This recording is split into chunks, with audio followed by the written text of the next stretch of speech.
It's Easter weekend. Chilling out with Santa Gnome over here.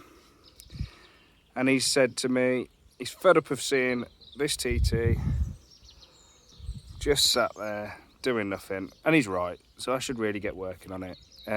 So I've ordered a second-hand master cylinder for it. And I think today that's probably all I'm going to get done. I might have a tackle of the hydraulic hose issue that we found last time as well. Tomorrow, maybe. I'll see how the weather is and see what I want to do. But yeah, it's a master cylinder today. It's the worst job in the world I can think of doing, but I need to get it done so that I know whether it's worth doing the other things or whether I've got an even bigger issue somewhere on the brake system. So let's get some tools and let's get cracking.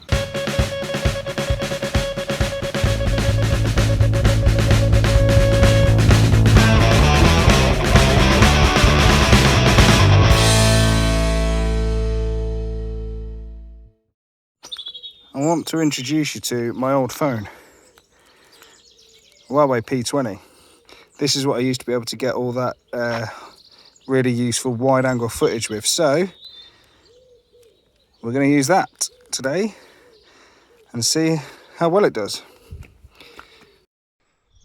Oh, the wide angle goodness. Oh, I've missed this. So this is what I've been sent from Dale Roberts. He sold me this, and he sold me the hydraulic lines for the roof. 40 quid delivered.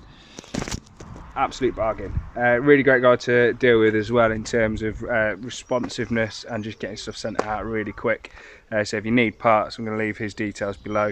Highly recommended, highly trusted within the VAG braking world. So anyway, this gives you an idea of what we're facing. So essentially we've just got a couple of nuts that are going to sit there and there. I'm going to have to undo the brake lines from the bottom. Undoing that bolt there to take the res off the top can make it easier. I should have thought about asking him to send me the plug and a bit of wire for this bit, but I forgot. But anyway, the reason that is so tricky is because it's there. I mean, how the heck am I going to get to that?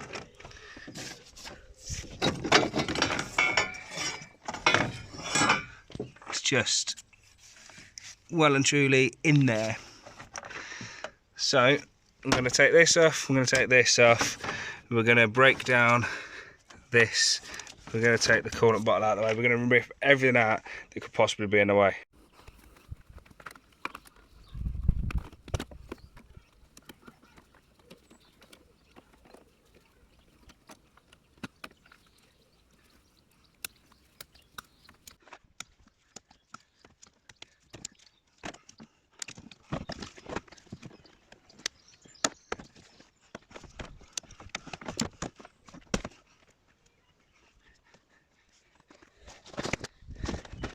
So we're going to disconnect these parts, the fuel lines here.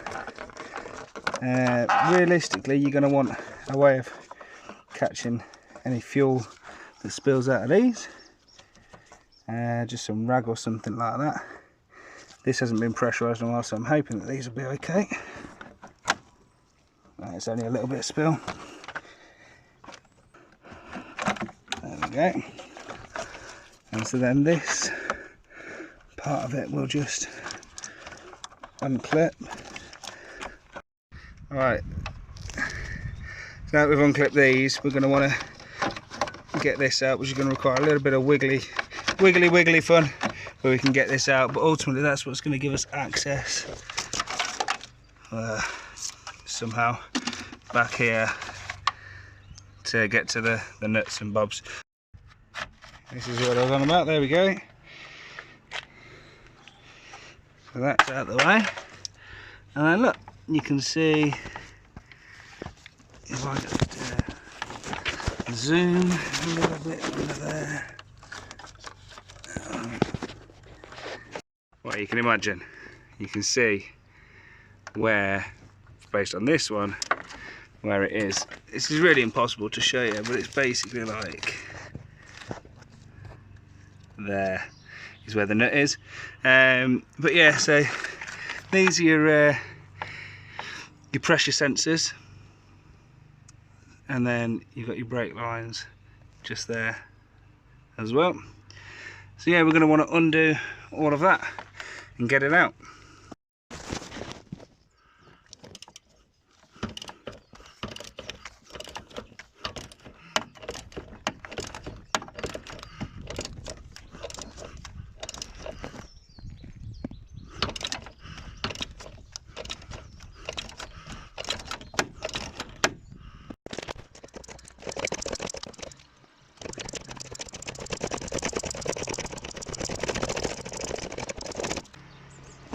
Now I remember why I didn't like using this phone, because it cannot choose to focus on what I want it to focus on. So now we've got to undo this clip here, which is the clutch supply line. So I've now been able to remove this heat shield away, and then there's a second nut which is holding the bracket, which is holding it on. Hopefully you can see that. Just there's another nut, so I've just got to get that off, and then I can take it off. Sometimes you just have to stop and have a drink and just take your time and enjoy it. But it is beautiful weather for car work today, I've got to say.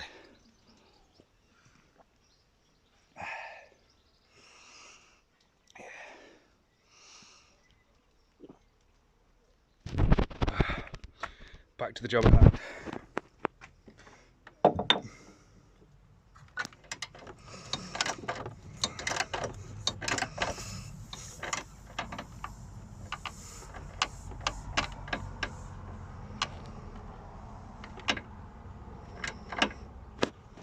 I heard a hissing noise then. That might be a good thing. That is a good thing. Means the seal's broke. That's cool. Now, in an ideal world, I would be extracting as much fluid as I can to make the job a little bit less messy. But this is a spur of the moment thing today. I wasn't really planning on doing this, so I haven't brought my syringe back from the unit. I can't do that, so it's just going to have to be a little bit messy. Oh well.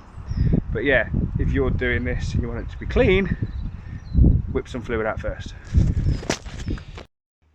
So I've undone the front line. I've been able to pull the whole unit away. A little bracket that I really can't show you, but it just sort of sits over the two. I just need to somehow get to the back one. See, the reason I hate this job is simply because of access. There just is none. It's only a couple of brake lines, only a couple of nuts, but you just can't get to any of them. So that's why I hate it. Ah, there we go. That's the old one, that's the new one. And that's what's going on inside there.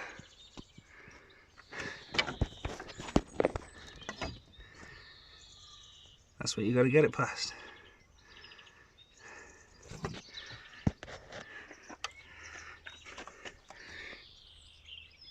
There you can see everything that's left in place. Now, this seal here, I've not had the foresight to pick up a new one. So what I'm going to do is just going to use some RTV. It's only sealing air, so that should be absolutely fine. Bung a load of RTV on it.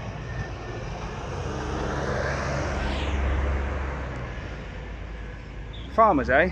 Drive past the most inconvenient of times. So yeah, I'm just going to use some RTV and that will resolve the sealing issue.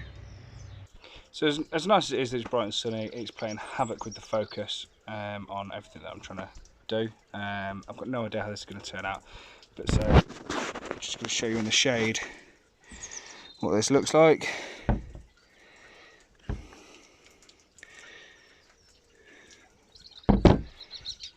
So I'm just going to reuse this seal, but with just a little bit of RTV, and that should help seal it. So I've just cleaned the threads in here. I'm just going to give this a wipe down, and then yeah, and I can just pop it back in place, get the brake lines back in. It's easier sort of while the how do I explain this? So it's easier while the master cylinder is pulled away from the servo for you to get access to the brake lines. You can twist them in by hand most of the way and then just nip them up with the spanner. So do that and then get the sensor plugged in and then push it into place and get the nuts on and then fill it up and then hope that the problem is solved. Fingers crossed, eh? Ooh, gooey. I'd rather have too much than not enough because I don't want to be taking this back out to reseal it. See, I've just got to shove it back in there. Ugh. I don't know how I'm going to film this and do this, so probably not going to film it, but I'm just going to put it in there. The lines are back on. I've just got to get those nuts on and in place. To get the bracket back on. Get the nuts on. It's very warm today. Not ideal. Sweating buckets. Well, she's on. She's in place. She's done. As fun as that was, I can now pressure bleed it and see if that's actually done what I need it to do before I bother reassembling the rest of it, because I'll still be able to test the pedal feel. Definitely fingers crossed now, because that was, like I say, it's just one of the most fiddly, awful jobs that I can think of. I hate it, I really do. So yeah, I hope it was worth it. I'm kind of nervous about this next bit because I need this to work.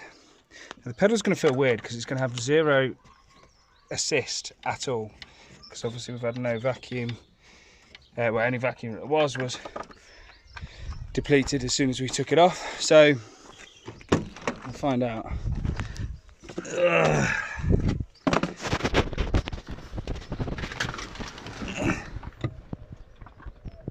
Ooh.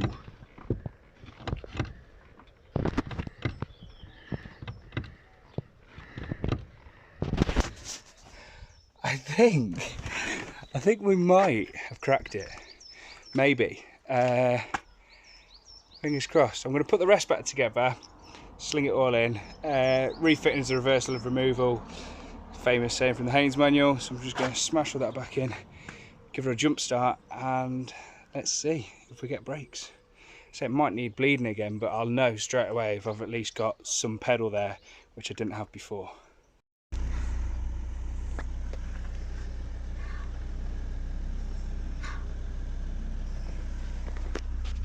I'm not a happy bunny. So that hasn't resolved it. I might just need to now rebleed the system fully, but I'm at that point where I'm over this for today. I really am. So I'm going to give that a try tomorrow, and then I'll think about uploading this video. One way or the other, you'll get an answer. Yeah.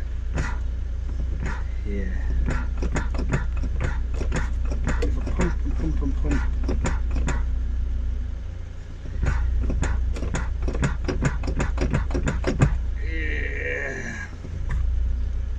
Just feel like there's still a leak, but I can't see a leak.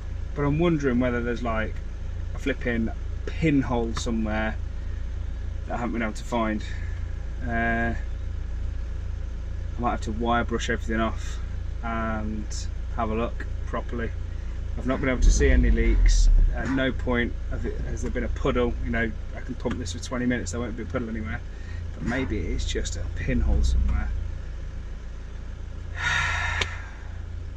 Find out tomorrow. I'm not doing anything more today. I'm going to go and have a couple of cold ones in the garden. So Easter came and went. The sunny weekend was gone. I did find a little bit more time to crawl underneath it, and unfortunately it is the brake lines that go above the prop, above the tank. So I just didn't want to set about that with everything else that I had going on. Now, given that this car needs clutch doing, and it needs that brake line sorting, and it needs every single panel on it sorting, it just didn't make sense to invest that money. And then another car came along, and yeah, there it is. And this one, bodywork wise, has got tiny issue there, tiny issue there, tiny issue there. I mean, we're talking minor defects here. Tiny issue there. Tiny, yeah? A little bit bigger and a little bit more of an issue. But given how little I paid for this one, how little mileage is on this one compared to that one, this one is the keeper. This one makes sense to keep. So bye-bye Roadster 1, hello Roadster 2, and this is going to be the Red Rocket. The missus has just taken it out for a drive, she loves it. So yeah, I've got the go-ahead to basically get rid of that, and whatever money I can get from that, I can plough into this. So that'll be part 4. We'll be doing stuff to the red one. So yeah, stay tuned and see what happens.